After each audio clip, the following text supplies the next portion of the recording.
Podcast. Aku Damelia dan aku akan membuat belajar kamu jadi lebih mudah dan happy. Ayo subscribe. Oke. Terima kasih. Enjoy videonya. Jadi sekarang kita akan bahas mengenai link budget ya.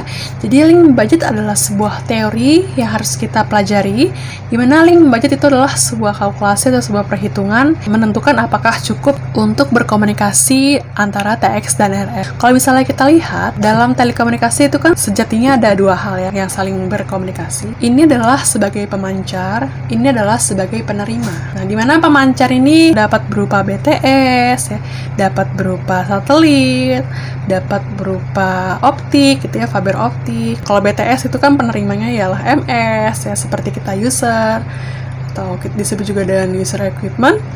Kalau misalnya satelit penerimanya ialah VSAT gitu ya. Kalau optik penerimanya juga optik. Nah, karena di sini kita belajar komunikasi seluler, maka pemancarnya yaitu BTS dan penerimanya yaitu MS dan UA. BTS sama MS UA ini kalau berkomunikasi itu kan kayak begini ya. Dari sini ke sana. Bisa juga dari sana ke sini gitu ya. Nah, di mana komunikasi ini memerlukan link budget ya. Link budget apakah cukup kita dalam berkomunikasi antara TX ke RX gitu ya. Misalnya, power output yang dikeluarkan oleh sebuah antena TX itu sebesar 20 watt atau sebesar 43 dBm. Kalau misalnya terjadi pengiriman data akan melewati perjalanan ya. Nah, perjalanan itu biasanya melewati sebuah pohon atau sebuah gedung gitu kan. Nah, maka bisa berpotensi dia menyebabkan loss ya. Nggak ada sebuah komunikasi yang nggak ada loss-nya. Pasti ada loss-nya. Entah itu dia di atas gunung, seperti tadi itu interferensi, loss juga gitu kan ya. Gimana loss antara perjalanan TX sama RX ini ialah sebesar 100 dB. Kemudian ditanyalah, berapakah hasil yang akan diterima oleh receiver? Gitu. Tinggal kita lihat aja. Di sini ada 43 dBm. Oke, 43 dBm. Kemudian dia hilang sebesar 100 dB. Maka sisanya berapa? Nah, karena dBm sama dB ini bisa dilakukan kalkulasi seperti pertambahan pengurangan, maka langsung aja kita lakukan pertambahan atau pengurangan ya. Berarti 43 dikurang 100 ialah min 57 dBm. Pokoknya kalau ada dBm sama dB, maka hasil akhirnya ialah dBm. Kalau misalnya dB sama dBm itu bisa. Terus kalau dB sama dBA itu bisa. Kalau dB sama dBw itu bisa. Nah, yang nggak bisa adalah dari dBm ke dBw. dBm sama dBw itu nggak bisa dilakukan kalkulasi langsung. Itu teman-teman harus dirubah dulu. Berarti telah diterima di receiver sebesar 57 dBm. Ini gampang banget kan? Tinggal set kurang gitu. Nah, pertanyaannya ialah apakah min 57 dBm itu masih bisa dibaca oleh sensitivitas penerima gitu ya. Dalam hal ini ialah MS atau UA. Nah, biasanya MS atau UA atau perangkat seperti mobile kita, HP kita itu mempunyai sensitivitas itu sebesar min 110 dBm. Ini biasanya. Nah, karena yang diterima ialah min 57, sedangkan kekuatan dia menerima bisa sampai min 110, maka ini masih bisa diterima gitu ya. Nah, kalau misalnya kita mempunyai loss itu sebesar 200 dB lah. Oke, 200 dB. Maka kalau 200 dB dengan outputnya sebesar segini, maka RX menerima berapa? Berarti 43 dikurang 200 ya. Hasilnya ialah min 157 dBm. Nah, karena sensitivitasnya hanya min 110, sedangkan yang diterima min 157, maka MS atau UA kita nggak bisa menerima sinyal ini. Nggak dapat sinyal, karena loss-nya terlalu besar. Nah, maka dari itu, dalam membangun sistem, kita juga bisa memperhitungkan berapa sih sensitivitas yang akan diterima gitu ya, dalam merancang sebuah sistem, planning sebuah sistem gitu.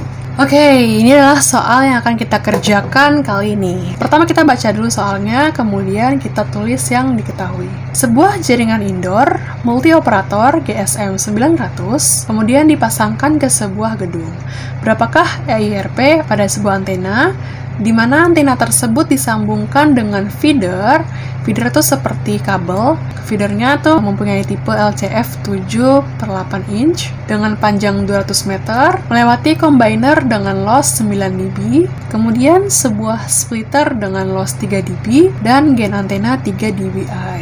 Hal yang harus kita lakukan pertama kali ialah mengetahui apa itu EIRP. Jadi, EIRP adalah singkatan dari Effective Radiated Power, dimana rumusnya ialah seperti ini. Ada Pout, power yang akan dikeluarkan dari si BTS, kemudian dikurangi dengan LF atau loss dari feeder yang ada di BTS, kemudian ditambah dengan gain antena yang ada di BTS. Ini adalah sebuah pengirim, ya, TX, kemudian ini adalah sebuah penerima, yaitu RX. Pengirim, si TX itu kan pengen melewati sebuah antena, ya, ini ceritanya antenanya.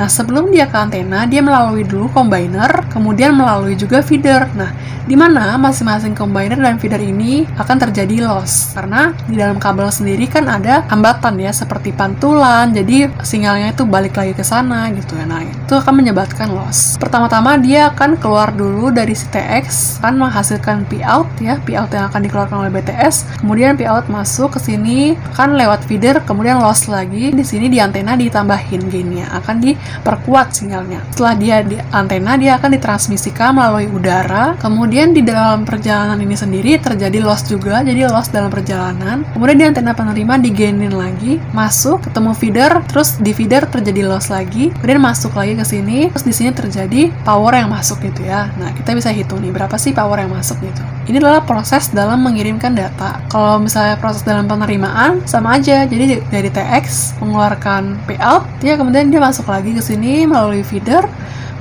terjadi loss lagi, akan loss di dalam feeder, kemudian dia ditransmisikan, terus ditransmisikan juga terjadi loss, nyampe di sini digainkan, dikuatkan sinyalnya, kemudian masuk ke dalam feeder, terus di dalam feeder juga terjadi loss, ya, masuk lagi ke dalam receiver dan terjadi di RX. Itu adalah proses-proses dalam transmisikan sebuah data gitu ya, dari TX ke RX seperti ini.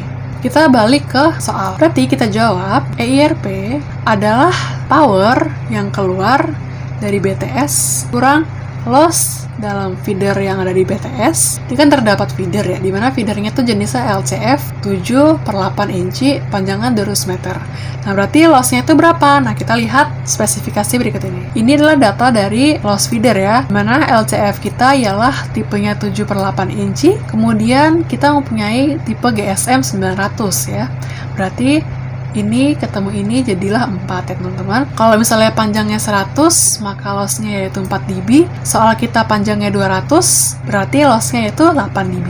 Berarti di sini mempunyai loss dalam feeder sebesar 8 dB, yaitu 2 dikali 4, ya teman-teman, jadi 8. Selain dari loss feeder, terdapat juga loss dari combiner, terus loss lagi dari splitter, yang terakhir adalah dikuatkan. Kalau gain itu tandanya plus, ya, karena dia dikuatkan. Kalau loss kan hilang, makanya tandanya min seperti ini. Berapakah power out atau power yang akan dikeluarkan oleh BTS? Ini adalah tabel dari BTS output power. Nah, karena MS atau UA atau kita sebagai user mempunyai sensitivitas sebesar min 110 dBm, maka powernya yaitu 43,5. Kemudian dikurangi loss dari feeder yaitu sebesar 8 dB, dikurangi loss dari combiner sebesar 9 dB, dikurangi lagi loss dari splitter sebesar 3 dB, dan yang terakhir ditambahkan gain sebesar 3 dBi.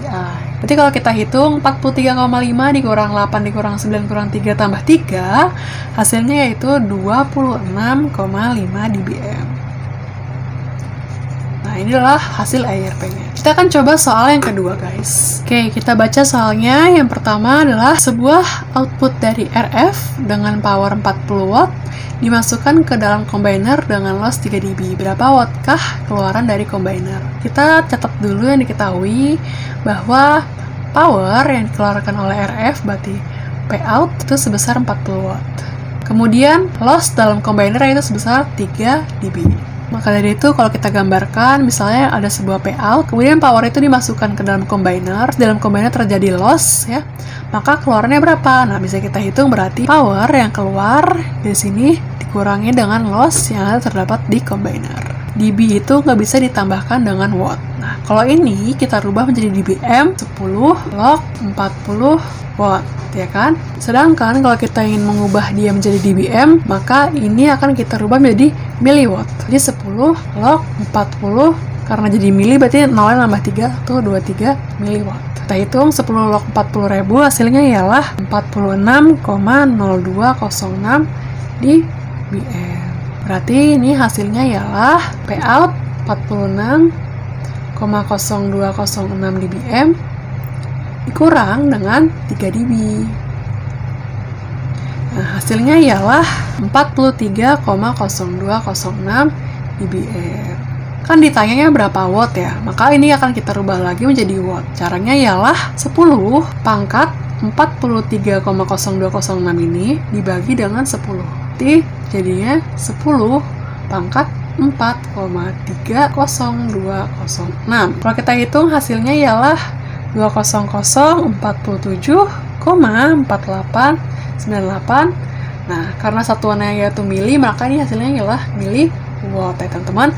Kalau kita rubah jadi watt, maka kita bagi 1000 aja. Hasilnya ialah jadi 20,0474898 watt. Nah, kalau kita bulatkan hasilnya ialah 20 watt.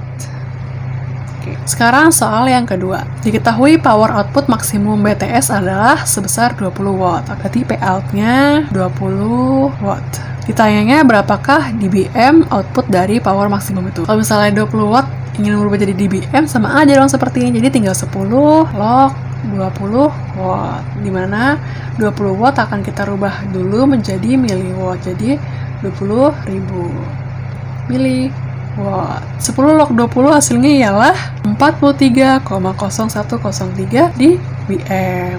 Nah, berarti 43 dBm. Mudah sekali nomor 2, oke?